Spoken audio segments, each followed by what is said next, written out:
Until now, there has only been one positive about Series 11. Chris Chibnall, in an attempt to distance himself from everything that was good about Doctor Who, had made the decision not to include any classic villains in Series 11. Instead, he offered hilariously terrible and cringeworthy villains that were merely thrown in as a backdrop to his weekly morality tale, or the focus of his weekly morality tale. These villains demonstrated a complete lack of originality and merely underscored Chibnall's disastrous and ideological infested tenure at the helm of Doctor Who. What this wonderfully moronic approach meant was that at least some elements of Doctor Who's past would remain intact. Many of us have watched loved ones succumb to old age and dementia. This often serves to cloud our memories of what they were like before they became ill. In the case of the Doctor, this iteration has done permanent damage to the entire legacy of the character, going all the way back to William Hartnell. As much as I love the classic series and New Who up to Series 9, it can be hard to see Doctors 1 through 12 and consciously ignore where they would end up. I was grateful that Chibnall decided to leave most of Doctor Who history out of this train wreck. While the Doctor's character has been ruined to a certain extent, the Cybermen,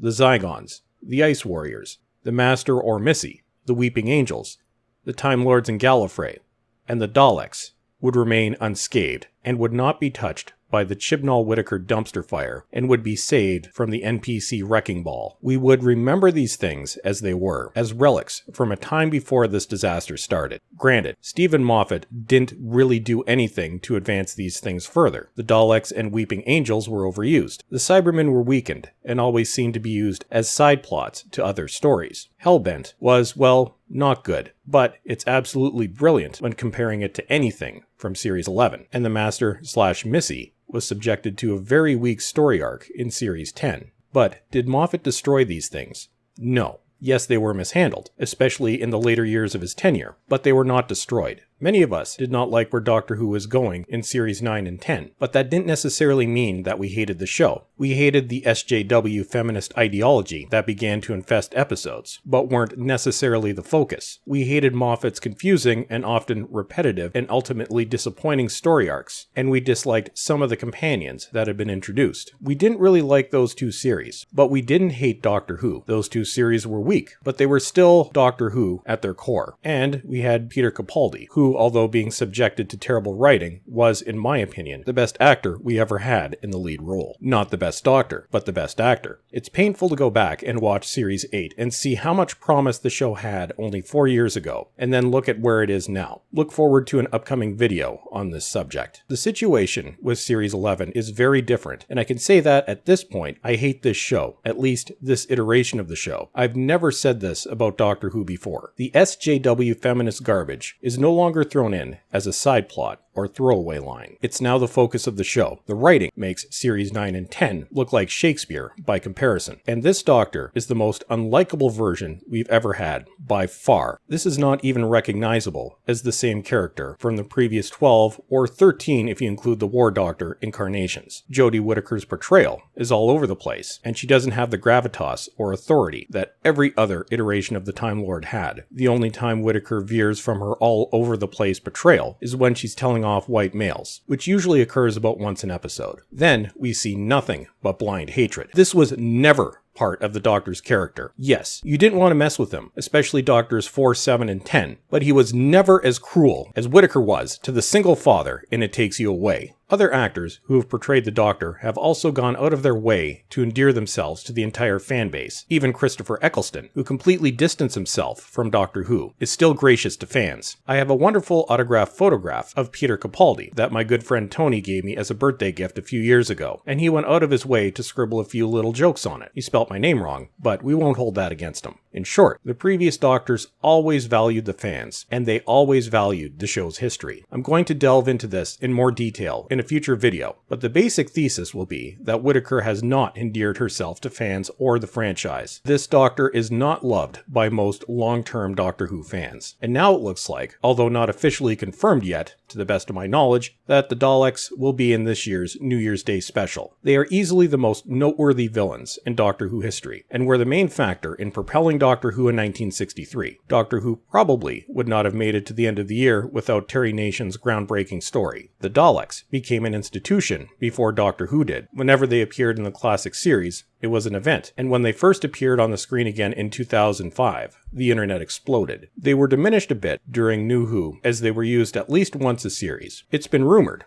but never confirmed, that it's a requirement of the Terry Nation estate that they be used at least once a series, or the BBC loses their license to include them in future episodes. This kind of makes sense, as they have, at times, been shoehorned into episodes when they really didn't need to be. The fact that it looks like they are being shoehorned into the New Year's Day special, which is technically part of Series 11's production run, only adds more credence to this theory. Here's the problem. As I said, the character of the Doctor and the show itself has possibly been destroyed beyond all redemption at this point. I don't know if there's any going back from Series 11, as the damage to Doctor Who lore and its fanbase has been so substantial. The fans could take some solace in the fact that this seemed more like a spin-off series, because so many elements from the series, even the TARDIS, it seems at this point, have been relegated to the past. It has much more in common with the disaster known as Class than it does with Doctor Who. The Daleks are as important to Doctor Who's past as the Doctor or the TARDIS, and if Series 11 is anything to take as an example, then they might be destroyed beyond all redemption as well. I can't help but think that Chibnall is going to fundamentally change the nature of the Daleks. They had always been used as a metaphor for Nazi Germany and racial purity. Chibnall will probably keep the racial purity part, but I have a feeling they may now be based upon toxic masculinity. Even worse, Chibnall could do what Star Trek Discovery did to the Klingons and base them on Trump-supporting Americans. It sounds absurd, but this is very likely where they may be going. Popularity in the US is falling off a cliff, so why not just finish it off in that country for good? They've already had 2 episodes this series that were nothing more than anti-American propaganda. They don't care about their fans or the future success of the franchise, so why would they care about how the show does in the US? We are almost surely going to have a few lines where the Daleks attack the Doctor's gender, and the Doctor gets offended, regardless of what direction they take. I think they're going to turn the Daleks into a joke, and God help us if they also include Davros and manage to destroy him too. Besides the Terry Nation estate requirement, there might be another reason for this. It's clear that Chibnall and Whittaker want to destroy Doctor Who's past. Whittaker said herself that the classic series did nothing but celebrate the white male gaze. Perhaps having destroyed the show so thoroughly by turning it into an SJW propaganda piece, they are now going to destroy the Daleks. They really do seem to have nothing but contempt for long-term Doctor Who fans. The irony is that Chibnall himself is a long-term Doctor Who fan. There are definitely some issues there. What is going to happen is they are going to make a mockery of the Daleks, and not in a charming way,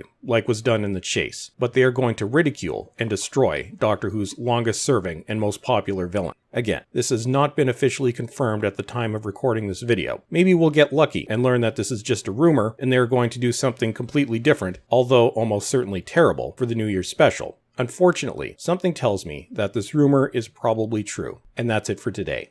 Don't forget to subscribe and follow me on Twitter. And as always, everyone, thank you for watching and have a great day.